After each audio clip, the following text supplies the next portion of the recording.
মেলা হতো আমাদের বাড়ির আশেপাশে।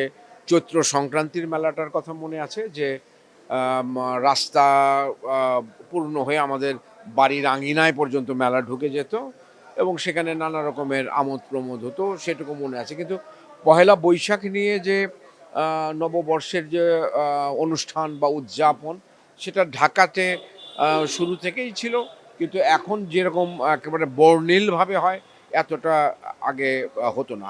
একটা নির্দিষ্ট জায়গায় রমনা পার্কে বা ওই রকম জায়গাগুলোতে বা চারুকলাতে এটা হতো, কিন্তু এখন তো এই উৎসবটা সারা দেশে, সারা ঢাকা শহরে ছড়িয়ে পড়েছে। এখন এমন অনেক প্রতিষ্ঠান আছে যারা প্রতি বছর এটা আয়োজন করে। ভাইয়া, আমাদের এনটিভি নিউজ এবং এনটিভির ভেরিফাইড ফেসবুক পেজ থেকে আমাদের আপনার প্রিয় ভক্তরা এবং আমাদের দর্শকরা আপনাদেরকে দেখছেন, আপনাকে দেখছেন, আপনি তাদের উদ্দেশ্যে যদি কিছু বলতেন। আমি এটুকুই বলবো যে নববর্ষের যে উৎসব, এটার সাথে অতীতের যত গ্লানি, অতীতের যত কর্ম, সেগুলা আমরা যেন ত্যাগ করি এবং নতুন করে নতুন বছরের জন্যে নিজেকে প্রস্তুত করি। আমরা একটা ছোট্ট দেশে বসবাস করি, লোক সংখ্যা অনেকগুলো টেলিভিশন কোম্পানি আছে। তো আমরা চাই যে এনটিভির মাধ্যমে বাংলা নাটকের জয় হোক, এনটিভির মাধ্যমে আমাদের অনুষ্ঠানের জয় হোক এবং দর্শক আমাদের অনুষ্ঠানের সাথে যেন থাকে। শুভ নববর্ষ। খুবই ভালো লাগছে।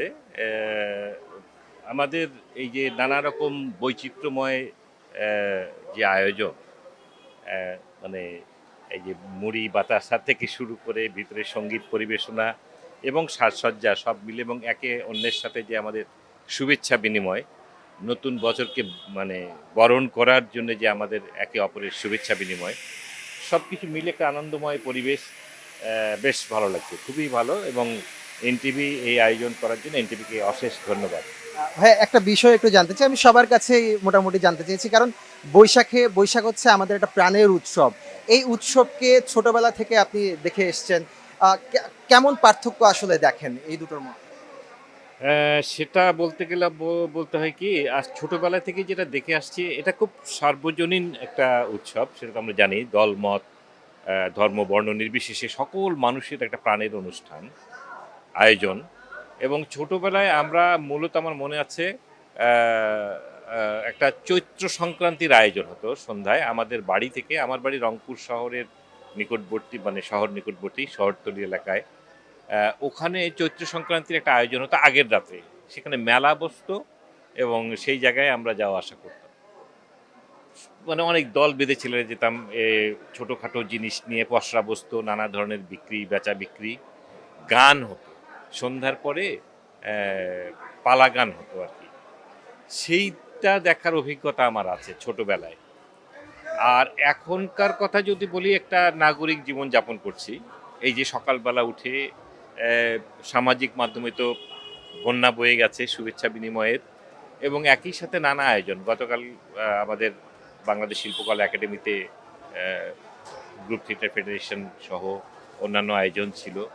চৈত্র সংক্রান্তির আয়োজন, খোলা মাঠে আয়োজন হলো। এবং নগরের বিভিন্ন জায়গায় আমি দেখছি যে এখানের, এটার বাইরেও, আমি আজকে এনটিভিতে আসছি, এনটিভি এত সুন্দর আয়োজন, এর বাইরেও অনেকগুলো আয়োজন আছে এবং সেগুলো একটু সাজানো গোছানো হচ্ছে। সেগুলো মানে ছোটবেলায় ওই গ্রামীণ মেলায় যাওয়া যে একদম স্বাভাবিক প্রাণবন্ত এবং স্বতঃস্ফূর্ত যে সৌন্দর্য, আর এখনকার সৌন্দর্যটা হচ্ছে আরেকটু গুছিয়ে নেওয়ার সৌন্দর্য, নাগরিক যে সৌন্দর্যটা। কিন্তু দুটোই প্রাণ আছে, দুটোতেই প্রাণ আছে। আমি মনে করি যে আমার ছোটবেলা থেকে, মানে অনেক দিন, ছোটবেলা বলবো না, মানে ঢাকায় আসার পরে, ঢাকায় রমনার বটমূলে আমার ছেলে মেয়েকে সহ যাওয়া, এবং এই যে আমাদের যে শোভাযাত্রা হয়, সেই শোভাযাত্রা, মঙ্গল শোভাযাত্রা বা যে শোভাযাত্রায় বৈশাখী শোভাযাত্রা বলি, সেই শোভাযাত্রায় আমাদের অংশগ্রহণ, হেঁটে যাওয়া, নানা মুখোশের আয়োজন, সব মিলে একটা মানে অন্যরকম দিন। এবং এই দিনটা সত্যিকার অর্থেই আমার মনে হয় যে বাঙালির একেবারে নিজের আপন দিন। মানে আমাদের হয়তো যেটা হয়, হ্যাঁ, আমাদের ঈদের উৎসব হয়, ধর্মভিত্তিক উৎসব, সেটাও সর্বজনীন, সেটাও সকল মানুষের, মানে অন্য ধর্মের মানুষও ঈদের দিন শুভেচ্ছা বিনিময় করে। কিন্তু একেবারে আক্ষরিক অর্থেই যদি বলি, সেটা বাঙালির উৎসব, বাঙালির প্রাণীর উৎসব, বাঙালির সংস্কৃতির উৎসব, সেটি হচ্ছে কিন্তু আমাদের এই পহেলা বৈশাখের আয়োজন। অবশ্যই এটি একটি সার্বজনীন উৎসব। ভাইয়া, যেহেতু আপনাকে আমরা পেয়েছি, একটু জানতে চাইবো আপনার কাছে যে আমাদের যারা তরুণ প্রজন্ম আছে তারা আগামীর এই পয়লা বৈশাখকে আসলে কিভাবে ধারণ করবে এবং কিভাবে ধারণ করা উচিত। এই মুহূর্তে আমাদের এনটিভি অনলাইনের পক্ষ থেকে ইউটিউব এবং ফেসবুকে এটি সরাসরি সম্প্রচার হচ্ছে। আমাদের তরুণ প্রজন্মের উদ্দেশ্যে যদি আপনি একটু বলতেন। তরুণ প্রজন্মের উদ্দেশ্যে আমার যেটা বলার সেটা হলো যে বাঙালির যে সংস্কৃতির ঐতিহ্য সেটা কিন্তু হাজার বছরের, অনেক পুরনো। এটা আমাদের গর্ব করার বিষয়। এবং এই সংস্কৃতির মধ্যে আমাদের লোকজ সংস্কৃতি যেমন আছে, একই সাথে আমাদের আধুনিক সংস্কৃতি বা শহর কেন্দ্রিক নানা ধরনের নাগরিক সংস্কৃতিরও আমাদের ডেভেলপ ঘটেছে। আমাদের পোশাকের পরিবর্তন ঘটেছে, হয়তো আমাদের খাওয়া দাওয়ার অভ্যেসের পরিবর্তন ঘটেছে। হ্যাঁ, ফাস্টফুড চলে এসছে আমাদের সংস্কৃতিতে, কিন্তু আমরা পান্তা ভাত আমাদের আদি সংস্কৃতির মধ্যে আছে। আমাদের কৃষককুল, আমাদের মা বোনেরা, তারা সকালবেলা উঠে যে পান্তা খাওয়ার রেওয়াজ, সেটি কিন্তু আমাদের সংস্কৃতির অংশ।